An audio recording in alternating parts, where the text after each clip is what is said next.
주님께서 여러분과 함께 요한이 전한 거룩한 복음입니다.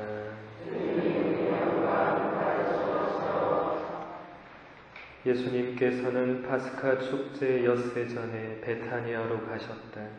그곳에는 예수님께서 죽은 이들 가운데에서 다시 일으키신 라자로가 살고 있었다. 거기에서 예수님을 위한 잔치가 베풀어졌는데 마르타는 시중을 들고 라자로는 예수님과 더불어 식탁에 앉은 이들 가운데 끼어 있었다. 그런데 마리아가 비싼 순 나르드 향유 한 리트라를 가져와서 예수님의 발에 붓고 자기 머리카락으로 그 발을 닦아드렸다. 그러자 온 집안에 향유 냄새가 가득하였다. 제자들 가운데 하나로서 나중에 예수님을 팔아 넘길 유다 이스카리옷이 말하였다. 어찌하여 저 향유를 300데나리온에 팔아 가난한 이들에게 나누어 주지 않는가? 그가 이렇게 말한 것은 가난한 이들에게 관심이 있어서가 아니라 도둑이었기 때문이다. 그는 돈주머니를 맡고 있으면서 거기에 든 돈을 가로채곤 하였다. 예수님께서 이르셨다. 이 여자를 그냥 놔두어라. 그리하여 내 장례날을 위하여 이 기름을 간직하게 하여라. 사실 가난한 이들은 늘 너희 곁에 있지만 나는 늘 너희 곁에 있지는 않을 것이다. 예수님께서 그곳에 계시다는 것을 알고 많은 유다인들의 무리가 몰려왔다. 예수님 때문만이 아니라 그분께서 죽은 이들 가운데서 다시 일으키신 라자로도 보려는 것이었다.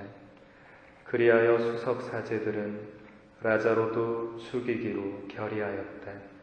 라자로 때문에 많은 유다인이 떨어져 나가 예수님을 믿었기 때문이다.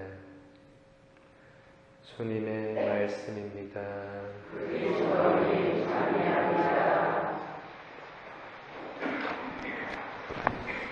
참 예수님, 오늘 복음 말씀은 예수님께서 돌아가시기 얼마 전에 베타니아에서 일어났던 한 사건을 우리에게 들려줍니다.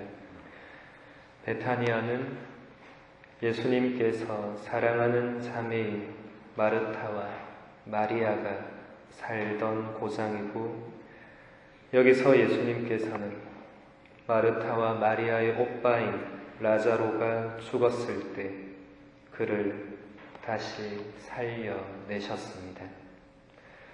이 베타니아에서 예수님을 위한 잔치가 베풀어졌는데 예수님께서 살리신 라자로도 그 자리에 있었고 마르타는 시중을 들고 있었습니다.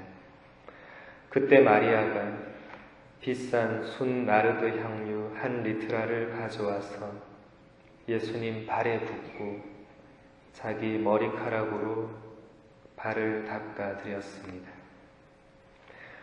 마리아의 이 행동은 예수님께서 죽었던 자기 오빠를 살려주신 데 대한 감사의 표시였습니다. 또한 마리아를 지극히 사랑해 주셨던 예수님의 사랑에 대한 마리아의 사랑의 표현이기도 했습니다. 사랑하는 사람에게는 내가 가진 가장 귀한 것을 주고 싶은 법이고 나의 사랑을 표현하는 데에는 비싼 것이라도 아끼지 않는 법입니다. 이런 마리아의 사랑을 전혀 알아보지 못하고 유다 이스카리옷이 이렇게 말합니다. 어찌하여 저 향유를 300데나리온에 팔아 가난한 이들에게 나누어 주지 않는가? 복음서가 잘 말해주는 대로 유다가 이런 말을 한 것은 가난한 이들에게 관심이 있어서가 아니라 그가 도둑이었기 때문입니다. 예수님은 유다에게 마리아를 그냥 놔두라고 하십니다. 마리아의 행동은 예수님께 대한 사랑과 감사의 극진한 표현이기도 했지만 그와 동시에 마리아도 몰랐지만 예수님의 죽음에 대한 예언적인 행동이기도 했습니다.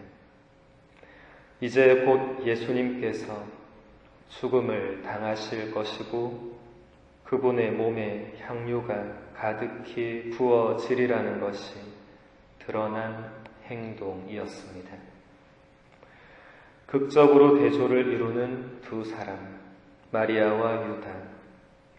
둘 다 다가올 예수님의 죽음을 몰랐지만 한 사람은 마지막까지 예수님께 사랑과 정성을 쏟아드렸고 한 사람은 마지막까지 예수님보다는 돈에 더 관심을 두고 있습니다. 결국 유다는 예수님을 은전 30잎에 팔아 넘겼고 마리아는 예수님의 십자가 죽음에 끝까지 함께 동참했습니다. 예수님의 죽음이 가까운 오늘 우리는 어떤 모습으로 예수님의 마지막 순간을 보내고 있는지 우리 자신을 돌아봅시다.